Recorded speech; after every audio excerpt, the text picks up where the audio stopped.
Olá, bom dia! Hoje é dia 14 de agosto de 2025, quinta-feira. Bendito seja o nome do Senhor.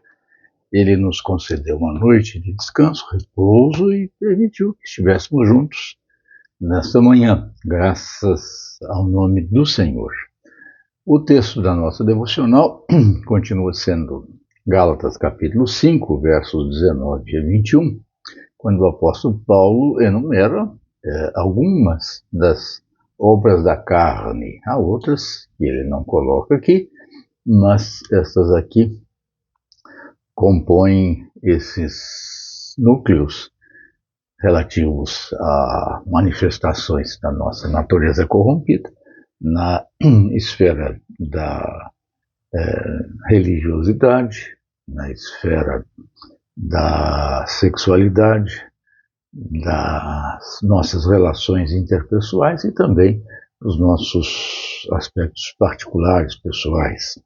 Então temos visto aí, e o texto diz: ora, as obras da carne são manifestas e são prostituição, impureza, lascívia, idolatria, feitiçarias, inimizades, porfias, ciúmes, iras, discórdias, dissensões, facções, invejas, bebedices, glutonarias e coisas semelhantes a estas, a respeito das quais eu já vos disse, outrora e agora reitero, que não herdarão o reino de Deus os que tais coisas praticam. Temos visto, então, estas manifestações chamadas obras da carne. E hoje nós vamos terminar com a última delas, que Paulo chama aqui de glutonarias.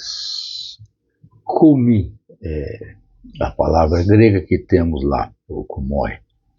A tradução que aparece aqui, glutonarias, possivelmente não é a melhor abordagem.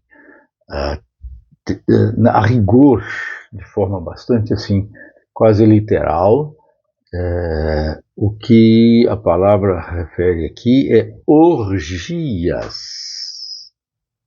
E ela ocorre apenas 3 vezes no Novo Testamento.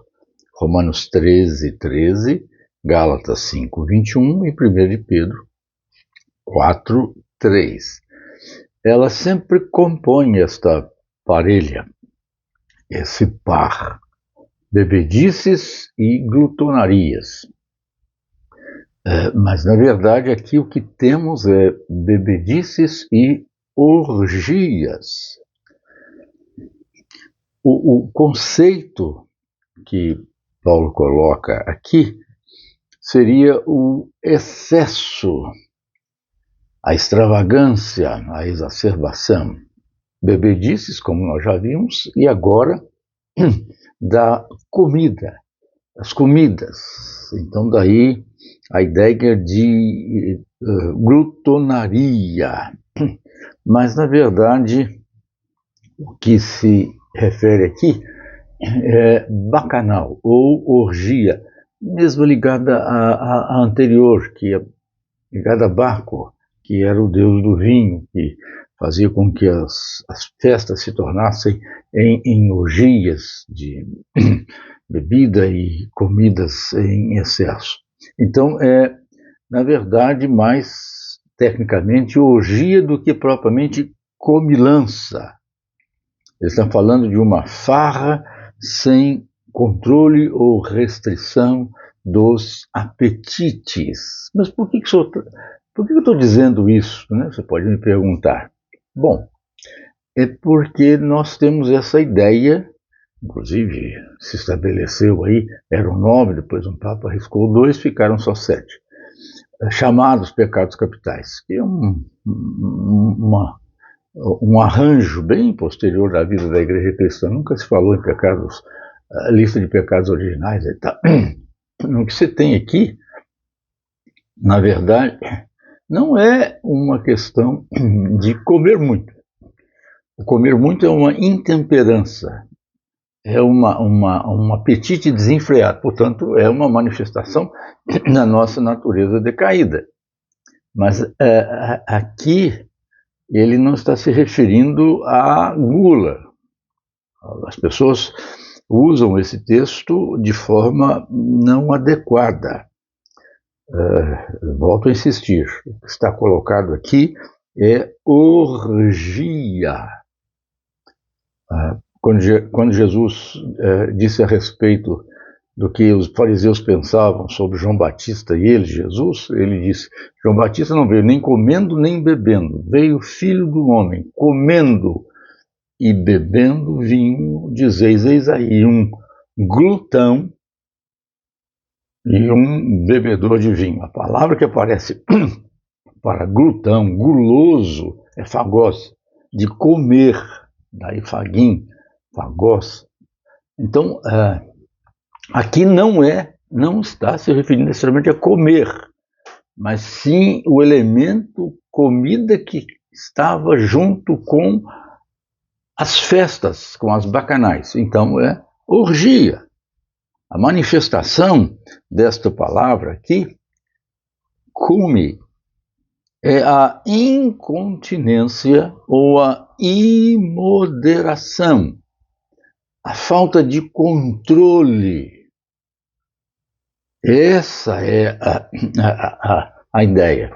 Porque, inclusive, nessas bacanais, a questão da sexualidade é completamente descontrolada. Toda sorte de manifestação fora do padrão de Deus para a realidade da sexualidade. Então, isso está realmente ligado ao cortejo festivo de Dionísio, ou Baco, né?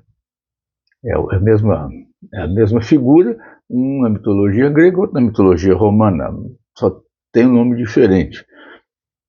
Muita comida, muita bebida. Então, os excessos.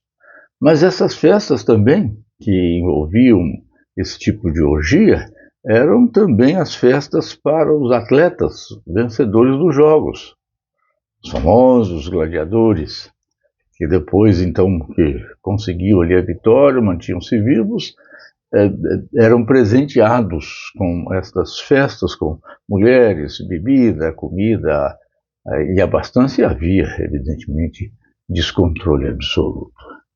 Então, Paulo fala aqui que a orgia, da orgia. Então, ele vai separar e colocar aqui que uma das manifestações da orgia era a comida sem controle, o excesso. Daí, então, nós dizemos que a gula é pecado. A rigor, o que nós temos aqui é que a gula, que embora não apareça aqui, possa ser obra da carne. E como a ira não é necessariamente um pecado. Mas se eu sou guloso, então eu como em excesso, eu extrapolo. Cada pessoa tem o seu limite. Então, o problema é que às vezes eu vou querer medir o limite dela pelo meu limite. Esse é um problema. Essa é uma dificuldade. Então, é preciso que a gente tenha cuidado para não ficar rotulando e taxando as pessoas. Por isso, é preciso, de qualquer forma, moderação, equilíbrio. Por isso a Escritura diz que nós devemos viver no presente século sóbria, justa e piedosamente. Sobriedade, moderação, para que não haja excessos. Que Deus nos abençoe para que não venhamos a dar lugar à carne, às manifestações da nossa natureza decaída, vivendo para a glória de Deus. Que Ele assim nos abençoe. Amém. Amém.